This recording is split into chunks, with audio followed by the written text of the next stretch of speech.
La meilleure façon d'appréhender les problèmes d'indemnisation est encore d'agir fortement dans le domaine de la prévention. La preuve en image, je vous amène à Vengros.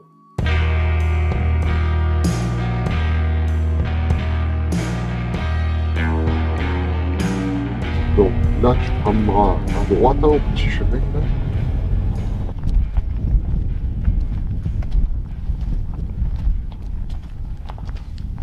Depuis plusieurs années, on n'arrive plus, malgré les clôtures électriques, à faire face à la pression des sangliers. Et maintenant aussi, on se retrouve au printemps à avoir une pression des chevreuils par rapport à la sécheresse. Et ils viennent nous manger début avril les bourgeons. Et c'est très difficile au printemps de quantifier les pertes qu'on peut avoir, puisqu'ils mangent aussi les boutons floraux. Et la vigne, elle produit une seule fois des grappes. On a tendance souvent à venir quantifier au mois de juillet, août, septembre les fruits qui sont mangés, mais dès le printemps déjà on a des pertes. On a décidé, du coup, même si c'est un investissement, de venir à la clôture pérenne pour se protéger une bonne fois pour toutes.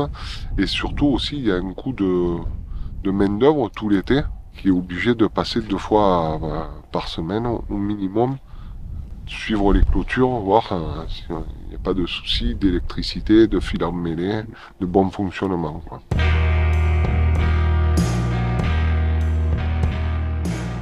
En fait, de clôturer des grands îlots de parcelles agricoles, que ce soit des oliviers ou du viticole, ça va permettre de laisser l'accès aux chasseurs de petits gibiers. Parce qu'il vaut mieux chasser dans des grands îlots clôturés que dans des petits îlots de clôture pérenne. Parce que les petits îlots de clôture pérenne, c'est malheureux, mais on se retrouve enfermé et ça pénalise l'action de chasse pour le petit gibier. Que là, l'îlot clôturé comme il est actuellement et comme il va l'être, avec une superficie de 40 hectares, ça va permettre de maintenir la chasse du petit gibier dedans.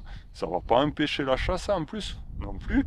Et même une battue peut organiser une chasse à l'intérieur de ce grand îlot. On laisse l'accès libre au secours pour les pompiers aussi, avec des mises en place de portillons aussi sur les côtés des passages canadiens aussi.